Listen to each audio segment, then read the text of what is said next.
በአነጋጋሪው የፓርላማ ውሎ አረመኔው አብይ ሲዋሽ ውሏል። ከኤርትራ ጋር እንዴት እንደተጣሉ ተናግሯል። አፈንግጠው ከሚወጡ ታጣቂዎች ጋር መደራደር ምን ይጠቅማል የሚል ጥያቄም ቀርቦ ነበር። ዝርዝሩን በሰፊ ይዘናል። በጎጃምና በወሎ ፋሽስታዊው አገዛዝ በህዝብ ላይ የሚያደርሰውን ሰቆቃ አጠናክሮ የቀጠለ ሲሆን የፋኖ ደጋፊ ነህ በሚል ሰበብ የአንድ ግለሰብ ሰብል በአገዛዙ የብልጽግና አመራሮች መወረሱ ተገልጿል። ዝርዝር ዜና አለን። በኦሮሚያ ሆንቆሎ ዋቢ 13 ምዕመናን በማንነታቸው ምክንያት በታጣቂዎች ታግተው ተወስዷል ተባለ። እናየዋለን። ሰላም ጤና ፍቅር የምንመኝላችሁ ውድ የብላክ ላይን ሚዲያ ቤተሰቦቻችን እናንተን ይመጥናሉ ብለን ያሰብናቸውን የተመረጡ የጥር 26 ቀን 2018 ዓመተ ምህረት የምሽቱን የግንባርና ወቅታዊ መረጃዎችን ወደ እናንተ ይዘን ቀርበናል። ሰናይ ቆይታ።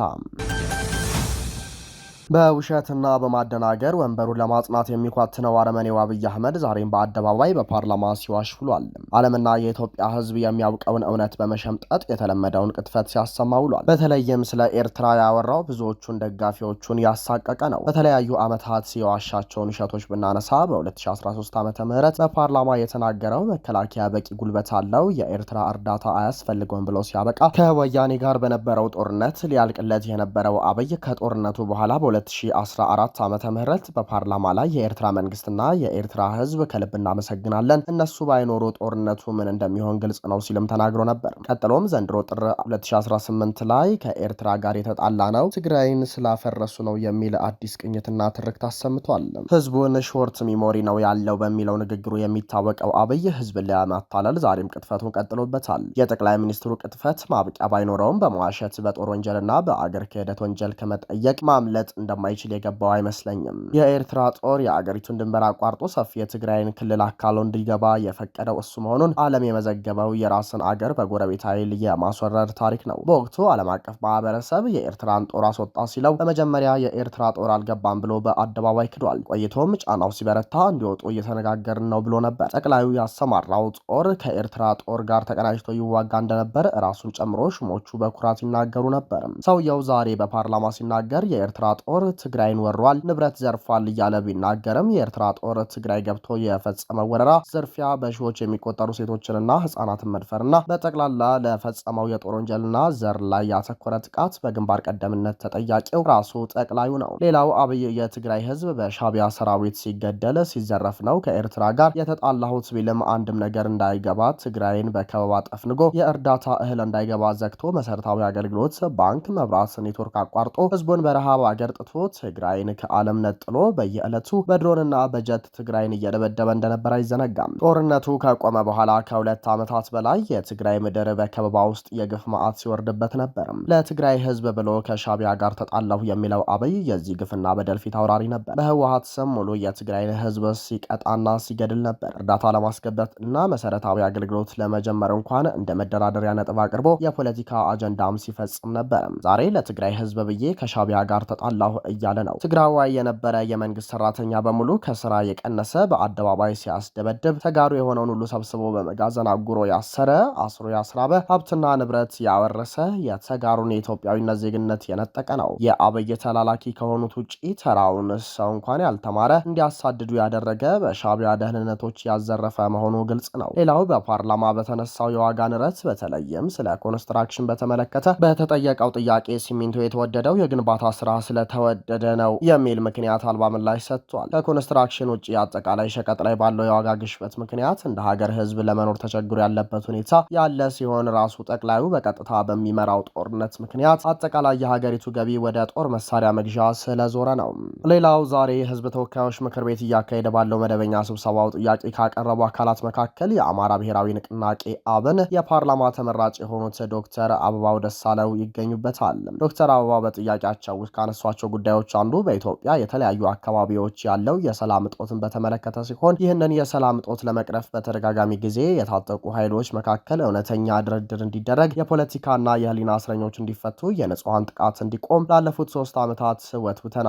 ሆኖም መንግስት ቀደም ብሎ ከኦሮሚያ ታጣቂዎች ጋር በቅርቡ ደግሞ በአማራ ክልል ከሚንቀሳቀሱ የታጣቂ መሪዎች ጋር ድርድር አደረግኩ ቢልም ምንም የተሻለ የሰላም ሁኔታ እንደሌለ ነዋሪዎች ይገልጻሉ። አፋብን ወይም አማራ ፋኖ ብሔራዊ ንቅናቄ የሚል መጠሪያ መጠሪያ ያለው 15 አመራሮችን የያዘ ድርጅት አማራ ክልል ያሉ ታጣቂዎች መስርተናል እያሉ ባሉበት ወቅት መንግስት ደግሞ እነዚህ ኃይሎች ከድርድር አግደናቸዋል ከሚሏቸው ኃይሎች ጋር ድርድር ላይ መሆኑ ለሰላሙ ምን ያህል ይጠቅማል? አዲስ ከተመሰረተው አፋብን ተብሎ ከሚጠራው ድርጅት ጋርስ መንግስት ድርድር ጀምሯል ወይ? እውነተኛ ሰላም እንዲመጣ ከተፈለገ መንግስት አፈንግጠው ከሚወጡ ታጣቂዎች ጋር ከመደራደር ለምንድነው ብዙ ጦር ሰራዊት ካላቸው እና በአግባቡ ከተደራጁ ታጣቂዎች ጋር እውነተኛ ድርድር አድርጎ ለሀገራችን ሰላም የማያጎናጽፈው ሲሉ ሞግተዋል። ሆኖም አረመኔው አብይ አህመድ ይህን በተመለከተ በሰጠው ማብራሪያ የድርድር ፍላጎት ከማሳየት ይልቅ ወደ መከላከል ያዘነበለ ይመስላል። እኛ ስለ ስሙ አይመለከተንም። ስሙ በተቀያየረ ቁጥር እኛ ያንን አንመለከትም። ወደ ሰላም ከመጡ ግን እንቀበላለን በማለት ነገሩን አቃሎታል። ይህ ምላሽ መንግስት አዲሱንና የተቀናጀውን የአማራ ኃይል እንደ አንድ ወጥ አካል እውቅና ለመስጠት ፈቃደኛ ለመሆኑን ያሳያል። የተቃራኒው እይታ የእውነት ድርድር ወይስ የይስሙላ? እስከዛሬ ድርድር ተደረገባቸው የተባሉ የአፋድ አመራሮች ወደ መንግስት ሀሳብ የመጡ እንጂ የራሳቸውንና የህዝባቸውን ጥያቄ ይዘው የተስማሙ እንዳልነበሩ የታወቀ ነው። ቀደም ብሎ በመንግስት ተዋቅሮ የነበረው የድርድር ኮሚቴ ራሱ ባወጣው ሪፖርት መንግስት ከአማራ ኃይሎች ጋር ለመደራደር ያለው ፍላጎት እጅግ አነስተኛ መሆኑን መጥቀሱ ይታወሳል። ይህ ደግሞ አሁን ለሚቀርበው ለሰላም ዝግጁ ነን የሚል ንግግር ትልቅ ቅጥፈት ነው። ዳሩ ግን ፋኖ ለመደራደር ሳይሆን ቤተ መንግስቱን ለመረከብ ነው እየታገለ ያለው እንጂ ለድርድር አይደለም። በግንባር ዜናችን የፋኖ ደጋፊ ነህ በሚል ሰበብ የአንድ ግለሰብ ሰብል በአገዛዙ ብልጽግና አመራሮች ተወረሰ። በአገዛዙ የብልጽግና መንግስት ጥርስ ውስጥ የገባው የአማራ ህዝብ ይገደላል፣ ይፈናቀላል፣ ሀብት ንብረቱ ይዘረፋል፣ ጌቶቹ ህጋዊ ድሃ አድርገነዋል አሉ። የጌቶቹ ሎሌዎች የእኛዎቹ ጥቁር አማራዎች ሁነኛ ማስፈጸሚያ ከሆኑ ውለው አድረዋል። በሰሜን ወሎ አስተዳደር ዞን የቡግና ወረዳ 01 ቀበሌ አይና ኢየሱስ ከተማ ነዋሪ የሆኑትም የ65 ዓመት አዛውንት አቶ ይመር ገበያው የተባሉ ግለሰብ በ2017 ለ2018 ዓመተ ምህረት የምርት ዘመን አርሰው አርመው አጭደውና ከምረው ያስቀመጡትን ከዛሬ ነገ ወቅቼና አምርቼ ቤተሰቦቼን አስተዳድራለሁ ያሉትን የስንዴ ክምር ጥር 25 ቀን 2018 ዓመተ ምህረት በሌሊት በመውቃትና በማምረት 13 ኩንታል ስንዴ የቡግና ወረዳ ብልጽግና ካቢኔዎች ለግላቸው እንደተከፋፈሉት ታውቋል ሲል ምኒልክ እዝ ለሚዲያችን ተናግሯል። የአዛውንቱ እህል የተወረሰው የፋኖ ደጋፊ ነህ፣ ፋኖ ጋር ግንኙነት አለህ በሚል ሚዛን የማይደፋ ምክንያት ሲሆን በሌሊትና በግዴታ የግለሰቦችን ከብቶችና አህያዎች በማስወጣት በወረዳው ሚሊሻ ጽህፈት ቤት ባለሙያዎች፣ የወረዳው ዋና አስተዳዳሪ ጌታዬ ካሳውን፣ ውበት ገናኖ ድርጅት ኃላፊ ሻምበል አስረስ ሞላ፣ የሰላምና ደህንነት ኃላፊ ውለታው መስዬ፣ አደረጃጀት ዘርፍ ኃላፊ ኮሎኔል ዘውዱ፣ የሚሊሻ ጽህፈት ቤት ኃላፊና አንዳንድ ሚሊሻዎች እንዳስተባበሩት ታውቋል። በጠራራ ፀሐይ ሀብት ንብረታቸውን የተዘረፉት አቶ ይመር ገበያው የአንድ ወንድና የአራት ሴቶች ልጆች አባት፣ የ7 ቤተሰብ አስተዳዳሪ ሲሆኑ በአሁን ጊዜ እርሳቸው በ3 እግር እንኳን እየሄዱ አርሰው ቤተሰቦቻቸውን የሚያስተዳድሩበትን እህላቸውን በግልጽ ሲቀሙና ሲዘረፉ እያየን ብልጽግና ዛሬም ነገም በእያንዳንዳችን ቤት የአይናቸው ቀለም አላማረንም እየተባልን መዘረፋችን አይቀርም ሲሉ አንዳንድ የአይን እማኞች አስተያየታቸውን ገልጸዋል ነው ያለው ምስራቅ አማራ ቀጠና ምኒልክ እዝም።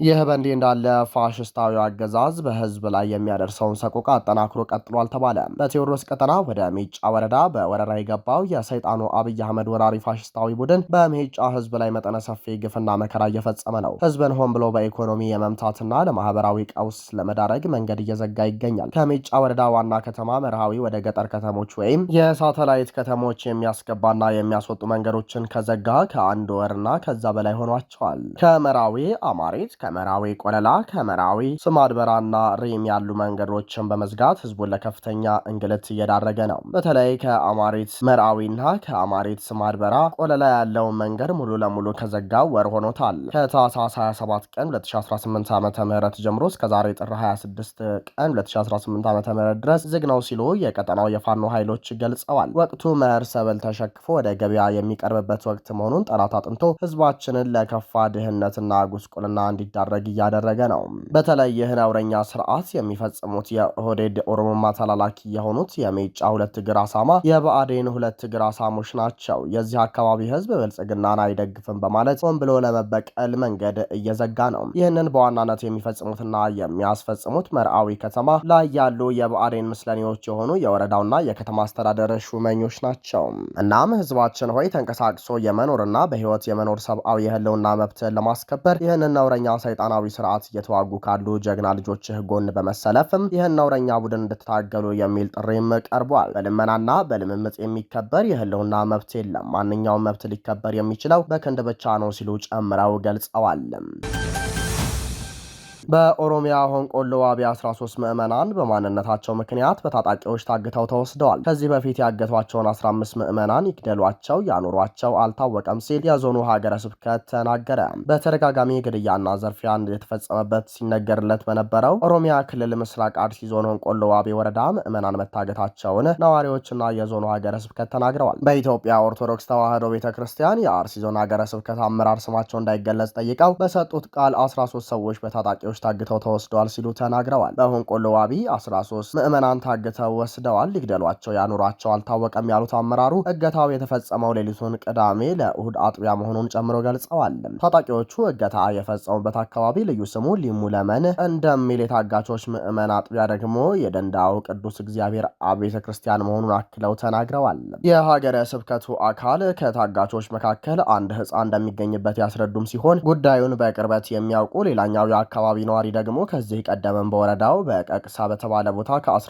በላይ ሰዎች መታገታቸውን አስታውሰዋል። ያኔ የታገቱትም የት እንዳሉ በግልጽና በትክክል የታወቀ ነገር እንደሌለ ገልጸው የአሁኖቹ ታጋሾችን በሕይወት ይኑሩ አይኑሩ አልታወቀም ብለዋል። እኚሁ አካል ግድያውና እገታው ባይቆምም ትንሽ ጋብ ብሎ እንደነበር ገልጸዋል። አሁንም ቢሆን የመብት ተቋማት ድርጅቶች ለጉዳዩ ትኩረት እንዲሰጡ በአጽንኦት ጠይቀዋል። እስከዛሬም ቢሆን የታገቱ ሰዎች እምብዛም በሕይወት የመመለስ እድል የላቸውም የሚሉት ሌላኛው ነዋሪ ደግሞ አሁን የታገቱ 13 ሰዎችም ተመሳሳይ ዕጣ ፈንታ እንዳይገጥማቸው ስጋት አድሮባቸዋል። በዚሁ ዞን በተለይ በአራት ወረዳዎች የምዕመናን ግድያና እገታ በተደጋጋሚ እንደሚፈጸም ተደጋግሞ መዘገቡ አይዘነጋም።